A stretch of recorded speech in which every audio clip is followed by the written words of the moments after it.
കായംകുളം ക്ഷേത്രത്തിലെ ഉത്സവം കണ്ടു മടങ്ങിയ യുവാക്കളെ വെട്ടിക്കൊലപ്പെടുത്താൻ ശ്രമിച്ച പ്രതികൾ അറസ്റ്റിൽ.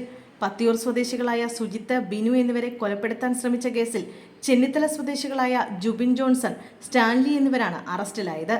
എരുവ ശ്രീകൃഷ്ണസ്വാമി ക്ഷേത്രത്തിലെ ഉത്സവം കഴിഞ്ഞു മടങ്ങുമ്പോൾ കാക്കനാട് ജംഗ്ഷന് സമീപത്ത് വെച്ചാണ് പ്രതികൾ ഇവരെ വെട്ടിക്കൊലപ്പെടുത്താൻ ശ്രമിച്ചത്. ഒളിവിൽ പോയ പ്രതികളെ മാന്നാറിൽ നിന്നാണ് കായംകുളം പോലീസ് പിടികൂടിയത്.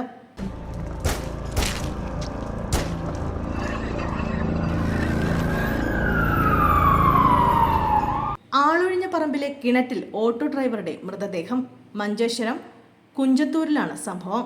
മംഗലാപുരം മുൽക്കി സ്വദേശി ഓട്ടോ ഡ്രൈവറായ മുഹമ്മദ് ഷെരീഫാണ് മരിച്ചത്. കൊലപാതകമെന്നാണ് പ്രാഥമിക നിഗമനമെന്ന് പോലീസ് വ്യക്തമാക്കി. ഷെരീഫിന്റെ തലയിലും കൈയിലും വെട്ടേറ്റ പാടുകളുണ്ട്. മൃതദേഹം കണ്ടെത്തിയ സ്ഥലം ചീട്ടുകളി സംഘത്തിന്റെ കേന്ദ്രമാണെന്ന് നാട്ടുകാർ പറയുന്നു.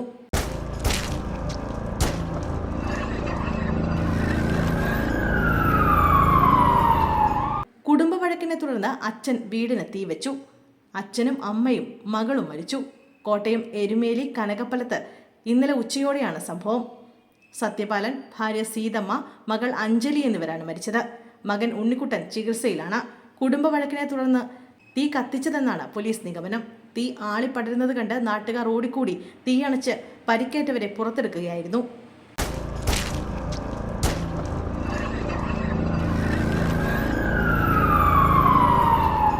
പോലീസ് സ്റ്റേഷനിൽ പരാതി നൽകാൻ കൂടെപ്പോയ സ്ത്രീയുടെ കൈ പോലീസ് തല്ലിയൊടിച്ചെന്ന ആരോപണം. അയൽവാസിയായ സ്ത്രീയുടെ കുടുംബ വിഷയവുമായി ബന്ധപ്പെട്ട് പോലീസിൽ പരാതി നൽകാൻ കൂട്ടിനുപോയ തിരുവൻവണ്ടൂർ 4-ാം വാർഡ് തറയിൽ TB രാധയ്ക്കാണ് മർദ്ദനമേറ്റത്. ഇവരുടെ കൈക്ക് 3 പൊട്ടലുണ്ട്. ചെങ്ങന്നൂരിലെ മുതിർന്ന പോലീസുകാരൻ മർദ്ദിച്ചതെന്നാണ് പരാതി. തിങ്കളാഴ്ച രാവിലെയാണ് അയൽവാസിയായ തറയിൽ പടിഞ്ഞാറേതിൽ ലീലാമ്മയ്ക്കൊപ്പം ചെങ്ങന്നൂർ പോലീസിൽ പരാതി നൽകാൻ രാധ പോയത്. തുടർന്ന് ഇരുവരും തിരികെ വീട്ടിലെത്തി. ചൊവ്വാഴ്ച ലീലയ്ക്കൊപ്പം താമസിക്കുന്ന തുളസിയുമായി പോലീസ് ഇവരുടെ വീട്ടിലെത്തി. പോലീസ് സാന്നിധ്യത്തിൽ തുളസി തന്നെ അധിക്ഷേപിച്ച് വളരെ മോശമായ ഭാഷയിൽ സംസാരിക്കുകയും അസഭ്യം പറയുകയും ചെയ്തുവെന്നാണ് രാധ പറയുന്നത്. ഇത് താൻ ചോദ്യം ചെയ്തപ്പോൾ പോലീസുകാരൻ കയ്യിലുണ്ടായിരുന്ന ഭാരമുള്ള വടി ഉപയോഗിച്ച് പുറത്തും കഴുത്തിനും പിൻവശത്തും മർദ്ദിക്കുകയും കൈക്ക് ശക്തമായി അടിക്കുകയുമായിരുന്നു. ഇതാണ് സംഭവത്തെപ്പറ്റി രാധ പറയുന്നത്. ഇടതു കൈവിരലിന് 3 പൊട്ടലുണ്ട്.